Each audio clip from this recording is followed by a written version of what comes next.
आदाब, नमस्कार दोस्तों, मैं मेराज अहमद। इस वक्त हम लोग सिविल लाइन आज़मगढ़ में मौजूद हैं।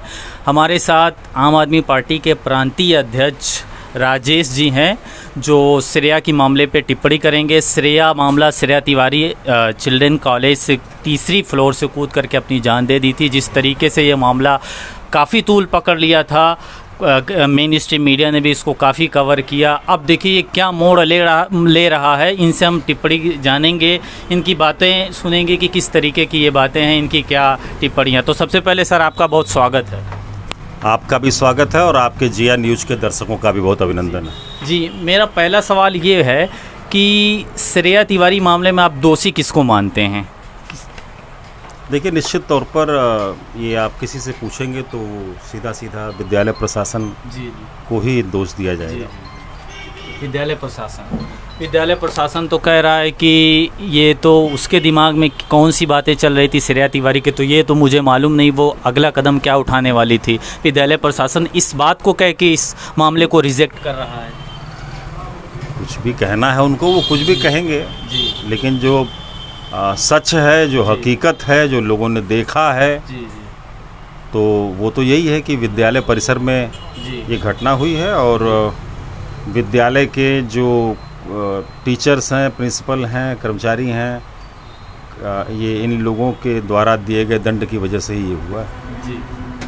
तो मेरा अगला सवाल इस पे ये होगा, जिस तरीके से प्रशासन इस पे एक्ट कर रहा है, इस पे कार्रवाइयाँ कर रहा है, क्या क्या मोड़ ले रहा है ये जो केस है, तो क्या आपको लगता है कि इसमें न्याय वगैरह मिल पाएगा? जिस तरीके से केस को हैंडओवर कर दिया गया मऊ के सीओ सिटी को, तो आपको क्या लगता है कि कुछ न्याय वगैरह मिल पाएगा? जो क्लास टीचर को गिरफ्तार किया गया था, प्रिंसिपल को, वो भी छूट गए, उनको भी रिलीज़ कर दिया गया। देखिए, ये श्रेया की मौत का जो दुख है और जिससे हम लोग उद्वेलित हुए, पूरा समाज उद्वेलित हुआ, उससे ज़्यादा बड़ा दुख तो ये हो गया जो प्रशासन ने सब कर दिया।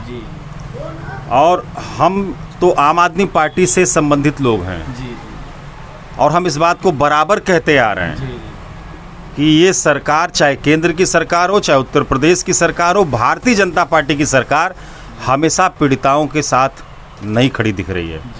हमेशा जो पीड़ित हैं उनके साथ वो नहीं खड़ी होती। जो अत्याचारी हैं, जो दुराचारी हैं, जिन्होंने अपराध किया है, ये सरकार हमेशा आपको उसके साथ खड़ी होगी। चाहे बृजभूषण शरण सिंह का मामला हो, चाहे ये मामला हो, चाहे और जितने मामले आपको दिखाई पड़ रहे हो जहां बेटियों को जिंदा जलाया गया, प्रशासन द्वारा जलाया गया। अच्छा, मैं इस बात पे भी टिप्पणी चाहूँगा। भारतीय जनता पार्टी बड़े वादे करती है, बड़ा चिल्लाती है इधर उधर की बेटी बचाओ बेटी पढ़ाओ। इस नारे पे वो कितना एक्चुअली ज़मीन पे काम कर पाए हैं या कर रहे हैं? इनके लिए हमने एक नारा दिया है कि हम जो कहते हैं वो करते नहीं, और जो करते हैं वो कहते नहीं। ये भारतीय जनता पार्टी का नारा है। भारतीय जनता पार्टी का नारा है। अच्छा, श्रेया के मामले में और पूछना चाहूँगा आपसे कि जिस तरीके से माता पिता पोस्टमार्टम रिपोर्ट पे मैं आपसे जानना चाहूँगा। पोस्टमार्टम रिपोर्ट पे जिस तरीके से डिस्ट्रिक्ट जो हॉस्पिटल था उसमें 2 डॉक्टरों ने पोस्टमार्टम रिपोर्ट किया और बताया कि उसके लेफ़्ट लंग में इंजरी थी, इस वजह से ये मामला हुआ। उससे ब्लीडिंग आ रही थी, उसको तब जा कर के वो डेथ का काज था, यानी उसकी मौत की वजह ये बताई गई। अब मैंने उनके माता पिता से बात किया तो उन्होंने कहा कि कैसे एक दिन में ये चीज़ें घटित हो गई, ऐसा कोई पहले से मामला नहीं था। तो इस पर आप क्या कहेंगे कि इसमें भी मैनिपुलेशन है? देखिए, निश्चित तौर पर मैंने पहले ही कहा आपसे कि श्रेया की मौत से ज़्यादा दुखद उसके केस की मौत का होना है। और वास्तव में इस केस की मौत प्रशासन द्वारा कर दी गई, वरना जिस दिशा में यह जांच चल रही थी, निश्चित तौर पर विद्यालय में क्या दुष्कर्म हो रहा था, क्या वहां पर घटित हो रहा था, श्रेया ने क्या विरोध किया था, किस बात को लेकर के श्रेया को इस तरह से मौत के मुंह तक पहुंचा दिया गया, ये सारी चीज़ें 4-5 दिन, हफ्ते भर के अंदर ये बाहर आ गई होती। लेकिन आप देखिए, रातों रात विवेचना आजमगढ़ से मऊ ट्रांसफ़र कर दी गई। और मैंने वीडियो सुना स्कूल प्रशासन का, विवेचना ट्रांसफ़र होती है किसी के आवेदन पर, स्कूल प्रशासन बड़ी मासूमियत से कह रहा है कि साहब वो हमने नहीं ट्रांसफ़र करवाया, वो मऊ में विवेचना चली गई। माँ बाप श्रेया के कह रहे हैं कि हमने नहीं ट्रांसफ़र करवाया। तो फिर तीसरी कौन सी ताकत है जो इस केस में विवेचना को यहाँ से उठा के वहाँ ट्रांसफ़र करवा दी? ये भी एक जांच का विषय है या विचार का विषय है। तो कोई तीसरी ताकत लगी हुई है इस घटना में। तो मतलब कहीं ना कहीं पूरी आज मेन स्ट्रीम मीडिया हो या आप पत्रकार बंधु हों, आप लोगों ने जिस तरीके से, जिस संजीदगी से, जिस गंभीरता से इस मुद्दे को उठाया कि आज हर बड़े पत्रकार की रुचि इस मामले में है और लोग आजमगढ़ आ रहे हैं और इसकी जांच के पहलुओं को देख रहे हैं, इस पर लोगों से पूछताछ कर रहे हैं। लेकिन जो तीसरी ताकत है जिसने इस विवेचना को प्रभावित किया, इसको खोजना भी आपका काम है। अच्छा, आप क्या बिलीव करते हैं कि इसमें इनडायरेक्टली किसने इस मैटर को इम्पैक्ट किया? मैंने पहले ही कहा कि ये सरकार में जहां घटनाएं हो रही हैं बच्चियों के साथ, महिलाओं के साथ, वहां पर आप सरकार को घटना करने वाले व्यक्ति की बाहों में बाहें डालकर खड़ा हुआ देख सकते हैं। आपने देखा नहीं बृजभूषण शरण पे, आपने मणिपुर पे देखा नहीं कि मणिपुर पर इस देश के प्रधानमंत्री को सदन में बुलाने के लिए हमारे सांसद माननीय संजय सिंह जी मांग करते हैं, आवाज उठाते हैं, परिणाम स्वरूप पूरे सत्र से तानाशाही तरीके से उनको निकाल करके बाहर कर दिया जाता है और वो वहीं पर बैठ जाते हैं कि जब तक नहीं आओगे तब तक मैं यहाँ से हटूंगा नहीं। आज भी बैठे हुए हैं। तो ये पूरी सरकार, और ये बड़ा दुखद है, बहुत चिंताजनक है कि हमारे समाज को सरकार कहाँ ले जाना चाहती है। उन लोगों को माला पहनाया जाता है जो बलात्कार के, हत्या के केस में छूट करके बाहर आते हैं, उनको माला पहनाया जाता है, उनको देख के नारा लगाया जाता है। कहाँ ले जाना चाहते हैं समाज को आप? अच्छा, मैं इस पे ब्रीफली कमेंट चाहूँगा आपका कि उन्होंने कहा, लोकसभा से ये आया कि संजय सिंह स्पीकर के पास जा कर के प्रोवोक कर रहे थे, चिल्ला रहे थे, इसलिए उनको सस्पेंड किया गया। यानी उनका जो एक हाउस का डिसिप्लिन था उसको उन्होंने फॉलो नहीं किया, इस वजह से उन पर डिसिप्लिनरी एक्शन लिया गया। देखिए किस वजह से एक्शन लिया गया ये किसी से छुपा नहीं है, और लोकतंत्र में, वह लोकतंत्र का मंदिर है, वहाँ पर अगर हमारी बात अनसुनी की जाएगी तो निश्चित तौर पर हम तेज आवाज़ में बोलेंगे। हम अपने हक के लिए, अपने 125 करोड़ जनता के हक के लिए हम लड़ेंगे आपसे, क्योंकि हमें वहाँ पर आपने भेजा इसलिए है। तो अगर आप हमसे ये अपेक्षा करते हैं कि हम वहाँ पर जा कर के आपकी समस्याओं को न उठाएं और मौन धारण किए रहें, बोले न, चिल्लाएं न, लड़े न, तो फिर इससे बेहतर है कि हम सदन में हमारी कोई उपयोगिता नहीं रह जाएगी। और इस बात पे भी राघव चड्ढा भी 2 दिन पहले सस्पेंड हो गए फॉर्जरी सिग्नेचर में, ये क्या कहना चाहेंगे इस पे अपनी टिप्पणी आप? अब देख लीजिए, जितने बोलने वाले हैं, जितने लड़ने वाले लोग हैं, आम आदमी पार्टी से इतना क्यों डरते हो भाई?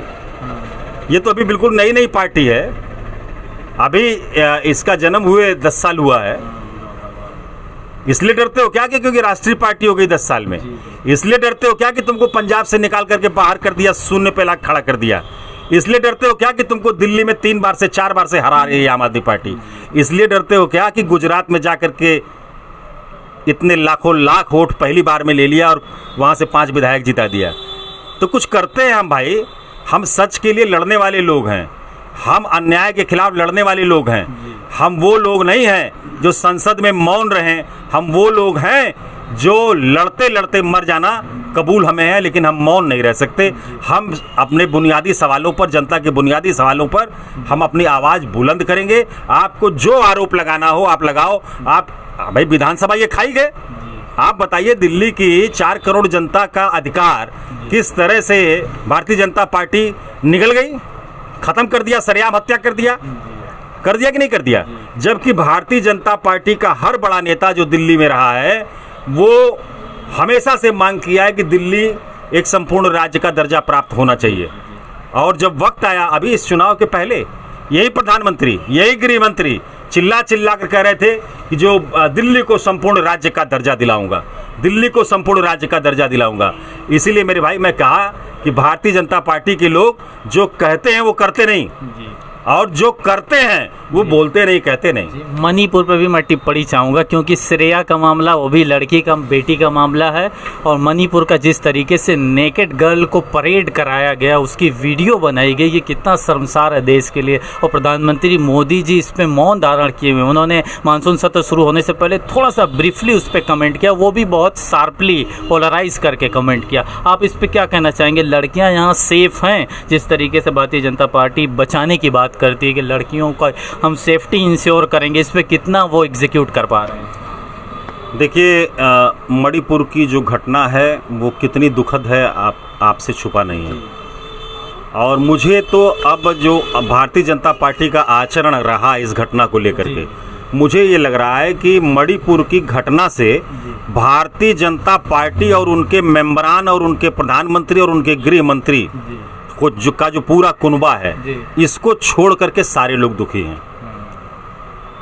सारे लोग दुखी हैं, पूरा देश दुखी है, पूरा देश शर्मसार है। लेकिन प्रधानमंत्री, गृह मंत्री या भारतीय जनता पार्टी की महिला मेंबरान जो वहाँ पर बड़े पदों पर बैठी हुई हैं, जो बात बात पे चिल्लाती हैं, आंख निकालती हैं सदन में, इन सारे लोगों पर कोई फर्क नहीं पड़ा मणिपुर की घटना को लेकर के।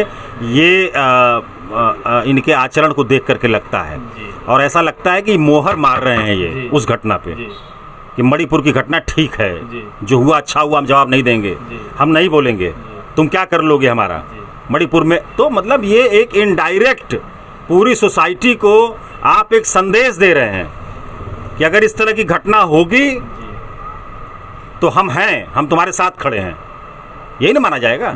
और सदन में ना आना, सांसद संजय सिंह जी को निकाल देना, बाहर कर देना, और राघव चड्ढा को एन केन तकनीकी कारणों से दिखा करके उनका भी नाम काट देना, अधीर रंजन साहब कांग्रेस वाले, उनका भी नाम काट देना।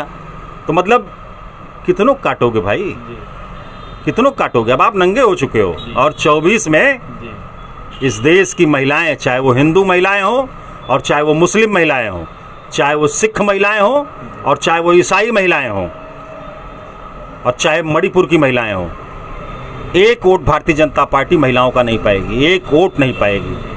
क्योंकि यह साबित हो चुका है कि जहां महिलाओं की असमत का मसला आ जाएगा, जहां उनकी इज्जत का मसला आ जाएगा, वहां भारतीय जनता पार्टी इज्जत लूटने वालों के साथ खड़ी होगी।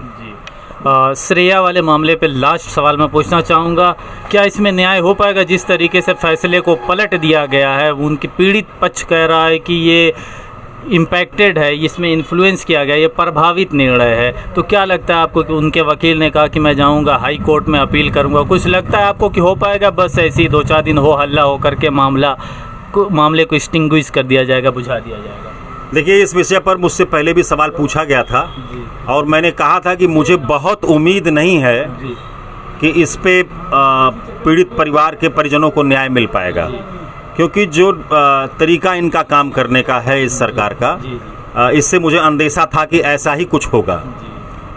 लेकिन जनता की आवाज़ में बड़ी ताकत होती है, और किसी के साथ इस तरह का अन्याय करना, और जैसा कि मैंने पहले भी कहा कि जांच किसी तीसरी ताकत द्वारा बदल दिया गया, हटा दिया गया, तो ये नहीं कहा जा सकता कि कुछ नहीं होगा। कुछ करने से कुछ होता तो ज़रूर है, और कुछ करने से होगा, बशर्ते लोग ये ना मान के चलें कि मैं इस धर्म का हूँ, इस बिरादरी का हूँ, तो ये सरकार मेरी है, मैं उस धर्म का हूँ, उस बिरादरी का हूँ, तो ये सरकार मेरी नहीं है। दरअसल ये सरकार किसी की नहीं है, ये सरकार गरीबों की नहीं है, ये सरकार पूंजीपतियों की है, ये सरकार बड़े लोगों की है, ये सरकार अमीरों की है, ये सरकार उन लोगों की है जो इस सरकार को बनाने में कुछ दे सकते हैं।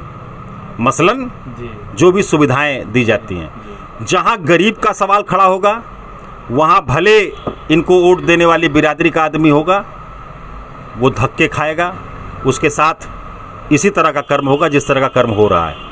हाँ, अगर आम आदमी पार्टी की सरकार होती उत्तर प्रदेश में, तो न्याय करके हम दिखाते आपको कि न्याय क्या होता है।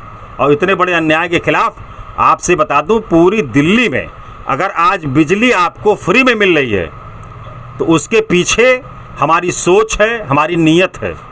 अगर सरकारी स्कूल वहाँ पर फ्री में शिक्षा दे रहे हैं और प्राइवेट से बेहतरीन शिक्षा दे रहे हैं, तो ये हमारी नीयत है, हमारी सोच है।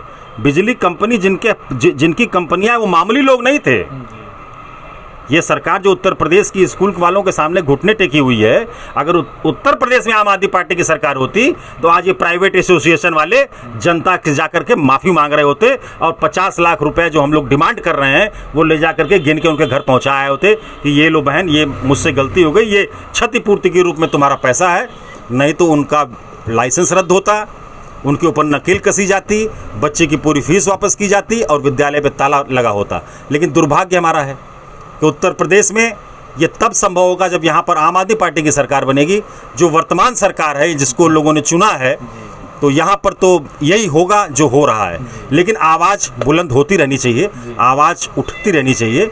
इसे अगर आप नहीं उठाएंगे इस डर से कि न्याय नहीं मिलेगा तो वो और बुरा है। इसलिए आवाज़ जो उठ रही है उसका हमारी पूरी पार्टी, हमारे सारे साथी इस आवाज़ के साथ हैं और हम लोग डे फर्स्ट से श्रेया और उसके परिवार के लिए जो भी कर सकते हैं, लड़ सकते हैं, लड़ रहे हैं हम अपना योगदान दें। ये थे हमारे साथ राजेश जी, जो पूर्वांचल से आम आदमी पार्टी के अध्यक्ष थे, जिन्होंने श्रेया मामले पे स्पेशली बहुत वोकल होकर के मुखरता से इलोक्वेंटली जवाब दिया। हमारे साथ देखते रहिए आप जिया न्यूज़।